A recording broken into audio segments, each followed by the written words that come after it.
Hey guys, welcome to a new episode of the Physical Freedom Podcast. I'm here with my friend Stephen Cox. Steven is joining us from the other side of the country in LA. He's been visiting us here in Philadelphia for about 3 or 4 days now. Yeah, man, that's What brings you down here, then? yeah. So I was here to get my L3s. That was the initial, and then I heard Ben Fairfield was out there. Yeah, I had a guide to learn from it, and so that's what brought me here. And now I'm here, and then we were reconnecting and like hop on the podcast. Yeah, I'm like, yeah, let's do it. yeah. That means that's where now we're here. You want me to sell 3? Yeah, yeah. We got it. I think so. So Steven's got big dreams. Super excited about this podcast. Just to talk with him. I think he's got a lot of valuable information to share with you guys, and especially if you're a HG coach or any type of personal trainer. I think this guy's got a lot of wisdom to share. But yeah, man, thanks for being on there. Let's stick to it. This is good. My mom would hate this because she hates the taste of banana, but like that's what I think of. But yeah, It's good. yeah. So Brian said that your mom's gonna be a HG coach now. Yeah, she is. Yeah, she signed awesome. up. We haven't got an L1 yet, but she sent me a text while we were here, and she was like, "Yeah, I got a ATG L1." Some like she sent in like 4 or 5 videos. Because she's my own too, so she has all this stuff, but she has all the stuff from the old cert. So like none of that's more advanced. And it's like, well, there's more stuff. I'm like, yeah, make you a better coach than me, maybe. I don't know what I was saying. That's awesome. So she was your old too. So I mean, she passed all the. How old your mom? He's 47 now. Wow. Yeah. So she passed all the movements. All the movements, and that was at the point where she had to do 3 pull-ups. So 3 pull-ups, wow, dips for That's her. amazing, dude. A woman who's never done it. Isn't this crazy? Yeah. For most people, can't do that. So Yeah. No. it's amazing. Yeah. Good for you, dude. So you're definitely a solid coach if you can get your mom up there, 47 years old. 47, yeah. Yeah, she got her first one at 46, and then she got 3 at 47. Wow. So And what's the reasoning behind her wanting to be an ATE coach?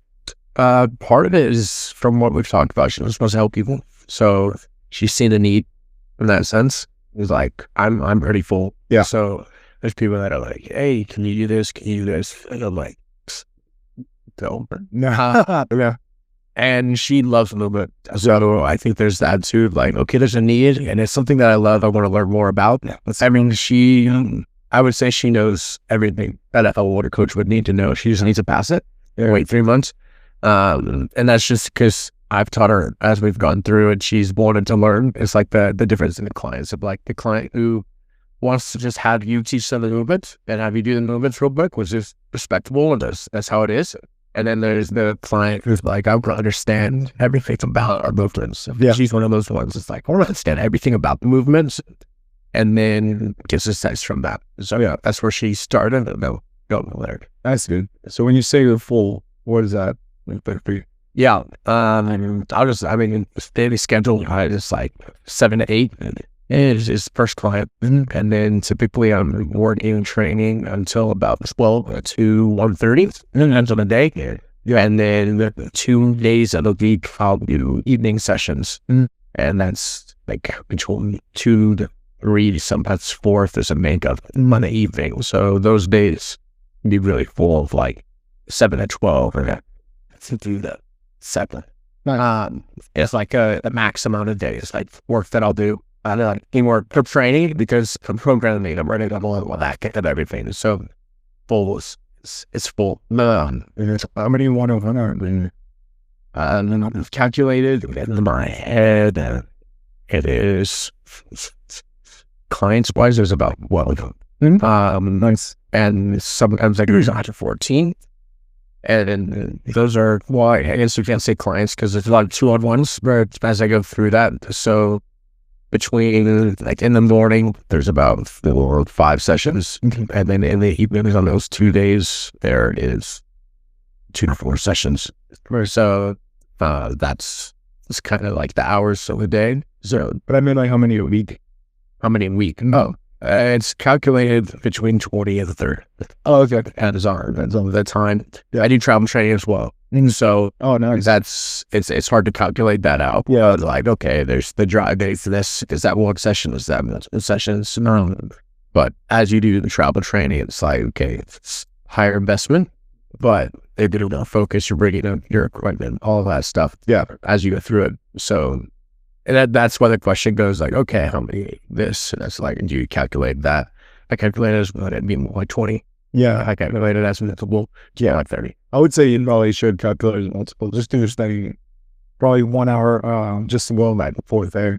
Sometimes an hour there. Yeah. Sometimes an hour back. Oh, yeah. So that's 3 hours. Yeah. So sometimes it is 3 hours. It just depends on where they're at. Traffic. It's LA. So yeah, exactly. I've had times where it's like, it's an hour and 20. Mm. And you're like, wow, that's a long drive. Yeah. Doesn't normally happen, but the freeways get accidents, get closed off.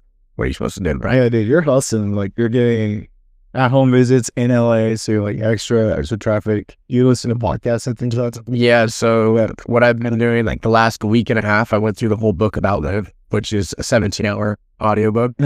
Just to increase my knowledge of like longevity for that.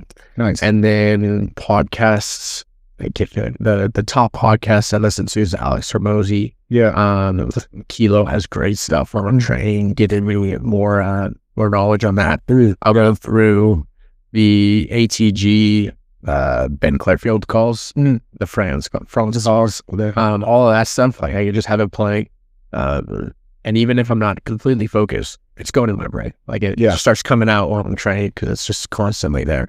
It's the main focus of life right now. Yeah. I mean, you're practicing it as you go, so it's even better. Exactly. Yeah. So yeah, 20 to 30, probably 30 is what it sounds like you do. Right? That's definitely booked out. 100%. Yeah. I've been at the point where I've had 30 at Crunch before, and I couldn't handle it. That's only because I also had ministerial duties and shit. So it was really more like 70 hours a week. Yeah. And you're running your own business. So that's probably about, probably about 50 to 60 is what you're actually working. So yeah, the max hours that I've had calculated is I did 36 hours a week, and I got done with the weekend. I said, I'm not doing this. Yeah. And that was like 36 hours flights. Yeah. So then I was like, I got to the weekend. I was like, I gotta do all the programming. I gotta do all of this. Like I gotta make sure that I'm keeping my service at the level that I want it to. Yeah. If I'm not programming for them, it's like there's no adjustment. Growth slows down. Yeah. But that's not what I want. My business to be around. Right. I want them to be able to get the quick results as quick as they can. I mean, it's the aspect of maybe they spent 40 years in this pain. It's not going to be a month for them to get out of it, but it can either be 3 months, 6 months, or it can be 2 years. Yeah. It depends. Like the programming can speed that up. Yeah. So that's keeping the service high. Like, okay, we're taking the time, we're around. That's where I'm going to train coaches. Like that's my big reach right now is how can I reach out to coaches to give them the knowledge that gets these results, and just builds them up the same way that I've gone with ATP and stuff. Dude, that's epic. Yeah, I mean, dude, I'm honestly like so proud of you. Yeah, you are how old are you? I'm 22. Yeah, so 22. That's incredible. I thought we were 24. For you to learn that at such a young age, and how long have you been training people? I would say 4 years, but ATG stuff's been about 2.5 to 3. Yeah, and that was half a year of me just trying out stuff I saw online. Wow. So coming out of that, it's like I still think the time flies so fast. Like sometimes, or initially when people were asking that, like the 1 year, 2 years. Wait. Let's go back. It's like there's so much time in there that I was just like the first year I just went through everything that Charles Bullock article I could read. Just read it, create notes on it.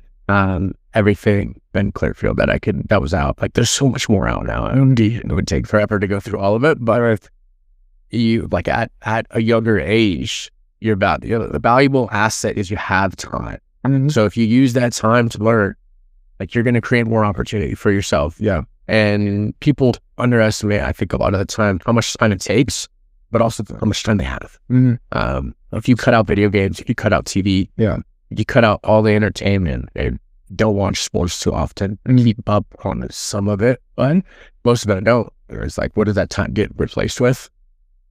Learning, like becoming extremely smart in the things that you want to learn about. Like it doesn't have to be training for everyone. It doesn't have to be psychology. It doesn't have to be this or that, but whatever you're interested in, just become a master at it. Yeah. So you've become so good at your craft in such a short amount of time. You've been super focused on it, right? Yeah. I mean, I get that's how you could say it. Of like, if you read one article every single day, how much better you're going to get in 30 days. You cannot do that for 365 days. And not saying that I did one article for 365 days, but hypothetically, what if you did?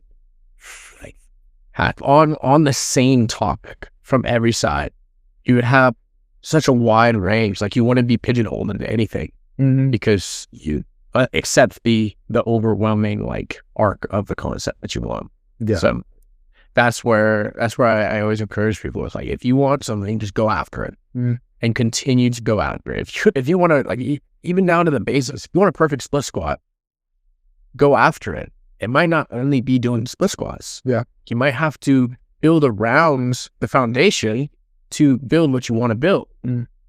But then it comes back into, this is the initial thing I wanted to do, a split squat, whatever that is. That's a very basic, like, kind of tangible example. But yeah, man, you're an inspiration to like young coaches, myself as well. Like, I'm older than you, man, 30. I'm like, dude, I'm looking up to you. Like, you've done so well in such a short amount of time. That's, I mean, definitely keep it up. And can you tell me a little bit of what you do for balance? Because as you mentioned, like, you can't train people 40 plus hours a week, right? There's so much other you have to do. What brings balance into your life?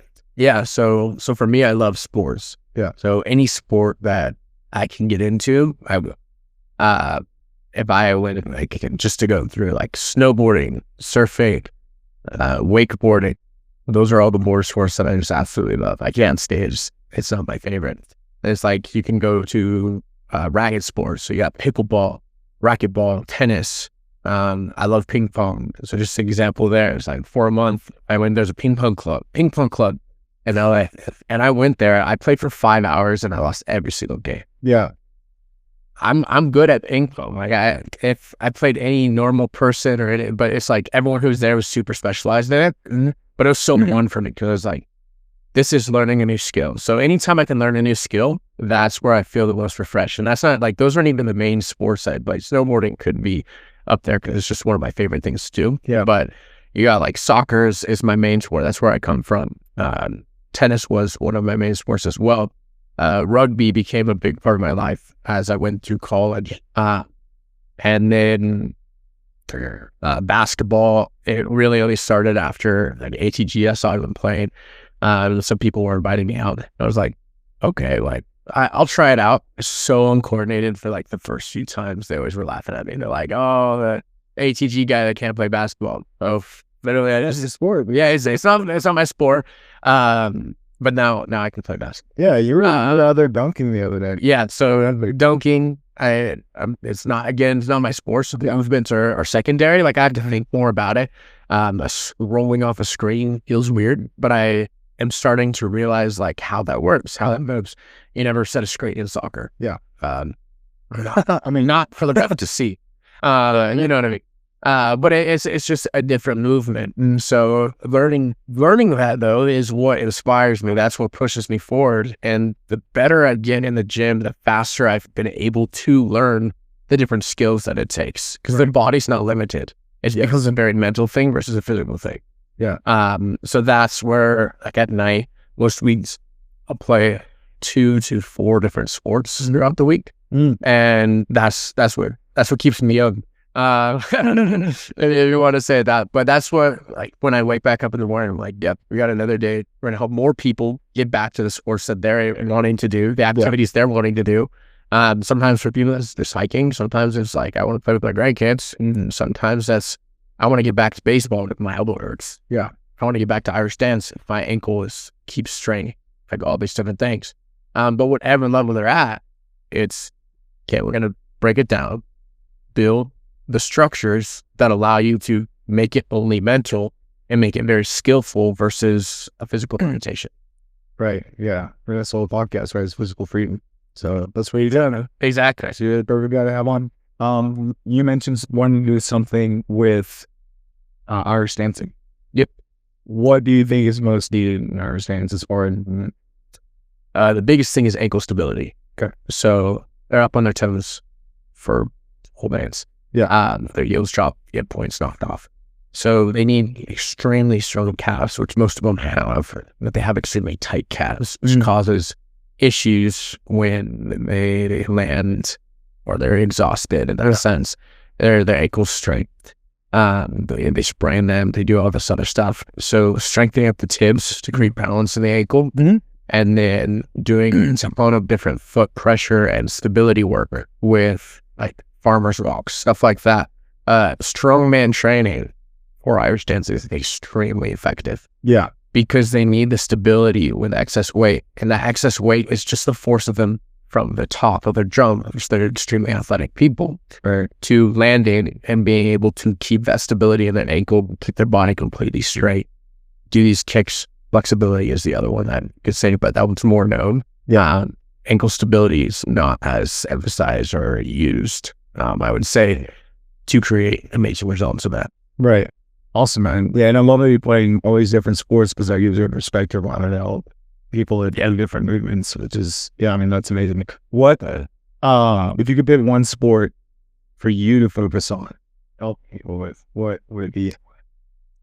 That's a hard question. Yeah, a hard question. Obviously, you don't have to pick one, but let's say it's one that you see where people are having a ton of injuries, and it's like, oh, these are from they don't. Yeah, the thing for me is I love helping so many different people. Yeah. In so many different sports. Yeah. That the aspect of making extremely specific, for me is like there's not a drive for me. I mean, with a specific sport. And the reason why I would say that is because the body, when you create structural balance in the body, it becomes better at the sport. And then as it gets to that point, you pretty much just have to specialize it to create the balance for that sport. So as I play a bunch of different sports, the balance ratios, I get more and more knowledge on the different levels of, is this software dominant? Is this hardware dominant? Do they typically need more muscle mass? All those different things. And I also see the disadvantage. Like, I have more muscle mass now. When I'm playing soccer, I get tired quicker. It's harder for me to play a midfield position. But at the same time, I have a greater advantage when I go up against somebody. I can create a wall between them and the ball, and that they can't move. I didn't always have that when I was in high school playing. So if there was a sport that I know the most about, it would be soccer. And fixing the injuries. I had terrible shin splints. Very common in soccer. Yeah. My feet were really beat up. Very common in soccer. Hamstring strain, like all these different things. So for me, it's like, yeah, I know the most about soccer, but I could help anyone in any sport that's coming from pain to becoming more athletic, anything like that. So speaking of that, I answered your question. What kind of brought you in to ATD and this way of training? So what first had me find it is I strained my hamstring, and I was trying to do everything to fix it. It was after I had started strength training. Yeah. And so I was like, I'm the strongest I've ever been. And now I'm the weakest I've ever been because I'm injured. And that's what I think a lot of people have to see is, like, when you're injured, it doesn't really matter how much strength you had because you can't access it while you're injured. So the injury always takes precedent when you're going through the exercises. When somebody comes to me, it's like, okay, what has you injured? What has you down away from the things that you want to do? And how can we build that up? That how is me, but it's let's see what actually is injured. Let's see what's not being able to move. So my hamstring, back to that. I was doing everything I could to try to figure out how to fix it. I started seeing some of like Ben Patrick's like stuff like that. Looked up a program. I think I got it on Reddit. Don't suggest it because it was extremely outdated, and I had no clue what I was doing. There's no form videos, so I was looking up random form videos, and I think I got half of them wrong. And from there, I was like, this stuff works, and I have no idea what I'm doing. Let's go into the coaching. So that's where I started ATG coaching, ATG for coaches.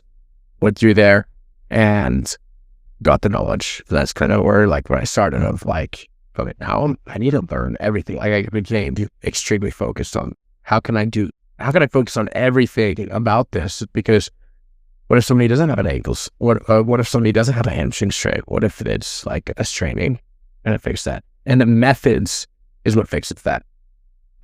It's not the movements. It's actually the methods behind the movements, so you can adapt the movements. Movements are wonderful. Don't get me wrong, but it's just the methods of how can we create healing in the area and then build strength through them. Yeah. And then you have tools for distraction and Exactly. Exactly. That's what I think a lot of people are missing when they do it. It's like they just look at it. It's like, oh, just do some chin raises, some split squats, I'm good. But it's like they miss the principles out of knowledge that come to it. Yeah. Yeah. So what we want to build a gym. Yep. What are going to be like the top 5 things about the culture of the gym that you're into? Well, that's a great question. Huge one is the family aspect. So the gyms, when you walk in and you could just tell that there's a family culture around the gym. Instantly, and there's a great respect for it. Like, I want to be here, and I want people to see the gym as like a second. The second part of the is results, and let's keep it with just results there. Like, when people are in the gym, they're not in the gym very rarely because they actually enjoy being in the gym. Even I don't enjoy being in the gym. Yeah. And like, I used to never, and it was literally just to get me well enough for sprints. Now I found kind of a love for it, but that doesn't mean that anyone else has to find a love for it. Like, it took me a lot of time to see, and even then, still like the love for the gym is because it allows me to be so much better and more secure with the sports that I'm playing. Not that I'm bulletproof, but that I'm confident with the step that I take. So the results, as Stevens, even aren't there to the good vibes. Yeah, is why it's easy to go. Yeah, but it's not why you're there. You're there for results. And so the same one, third one is personalization. Right. Everyone has their own history, so everyone needs their own future. Yeah. And that means that the programs are going to be different. Things need to be personalized to them to get them the best results. We can give general ideas of like, this will help the knee, but maybe for somebody's depot is pain, for somebody else's split squat is pain. But if they do the inverse, it's not. To do the inverse, we'll build that up. And then we'll work to have the range and more the strength and so personalization is there. So those are the 3, like those I've written down. Like, those are the 3 key things. The fourth one, as we go into it, is they need to see the future. So a lot of the clients that I've worked with are from between 50s to 65 is probably the main range. Other than that, that's where younger. It's like those are the main range. People that man, that's what I'm looking at on the day in, day out, and like, that's the average. There's like, well, so you're more retirees. I mean, that's the community. And then again, it's like, but I have from 30 to 35, 40. Yeah, like there's all those clients as well. I'm just saying overall average of who's showing up in the gym there. And so it's what can we focus on in the future that actually makes the results happen? Because if we are only focused on goodwill or in the past, there's no point to me here at Lowe's. So being able to switch the mindset of, I was so strong in the past too, I can be so strong in the future. I can be so mobile and capable, all those things, and helping them see the future. Peter's an outlet book. He talks about if you only start getting old once you start focusing on the past. When you're focused on the future, you're still young. Like that's where youth comes from. Kids are always from some future. What can I do in the future? Yeah. As we age, if we start focusing on the past. So youth is focused on the future. I want everyone to be young or Jim. There you go. And the last part is kind of just there's that thing that you're not allowed. So I'm not very legalistic with the gym training. I think trying stuff out is extremely useful. I always go back to the basic methods, but if somebody wants to do Olympic lifting, I'm starting to get into Olympic lifting because I think it's a useful tool. but am I going to give most people a live with live? Yeah. Yeah. So I don't think there's something that needs to be specialized. Other than the family, like the joy, everything like that. So that's the overall. That last one is up in the air still, but that's kind of where I see those journeys involving. I was trying to like, we only do this, and it's like, no. If you enjoy movement, then you can learn how to move. And that's where one of us starts saying, "Oh, I love to move. I have more joy. Yeah. Have better youth. I'm not younger. And I'm getting results. And I love being at this place. And it's personalized to do. Like, all of those things just draw people in. And I'm on the side that I think everyone should be training a little bit. It doesn't have to be every day. And 2 times a week can keep you at a much better place for your future, for your family, everything like that. And so, Absolutely. physical freedom with Little now takes maybe 2 times a week. But Sam can emphasize it even more. Like, come on, 100%. Yeah. You get better results. You get 3 or 4 times. exactly. You don't have to be crazy like that. So you're training almost every day. Yeah, I know. Or like today, it was 5 hours. Just very Well, it was just videos. So I was joking with Marcel, and I was like, today was 1 set of every ATG exercise for 3 reps. Yeah. Because I just, and sometimes I did it more, but maybe yeah. So like the body is fatigued, but I'm not worried about my body while I do that. Yeah. I've built up the quality of tolerance. So the joints aren't achy. The muscles might be sore for Yeah. it's natural. That's good.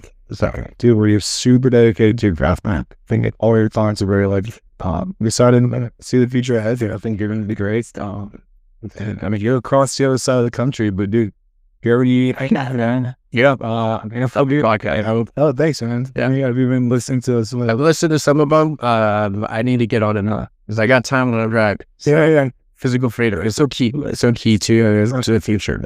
So if everyone can have physical freedom, how much better would it be? Yeah, dude. Happy as you pulled it out. I think I'm trying to explore the concept a lot in the sense that for spiritual things, living in physical reality, being married, like you were saying before, if you feel like you're confined in your body, like you can't do the start movements because you're afraid of getting hurt. Yeah. Or, just fear of injury, you're just not sure what's going to happen. And it's not allow you to express your full self in this physical reality. So it's like, I think that it goes like we really just surface. I've heard that 100% earlier.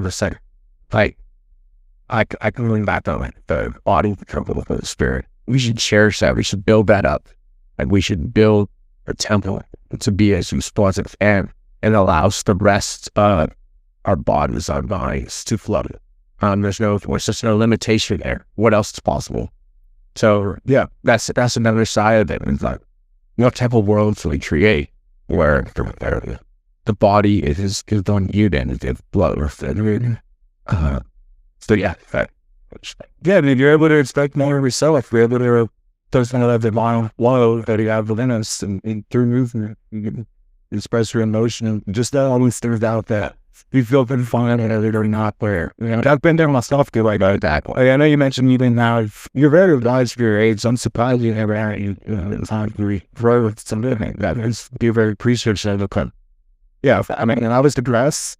A lot of it was due to not moving and not expressing my emotions and kind of talking out to your friends. So yeah, I think that we're aligned in the sense that we're going to help you to do that. So yeah, it's amazing. Man. I know we're going to be in touch because I'm going to build a gym as well. Like I'm not as close as you are right now, but I definitely think it's you as some inspiration and doing this stuff, man. And together we'll definitely stay in touch. Thank you so much for doing it. Thank you.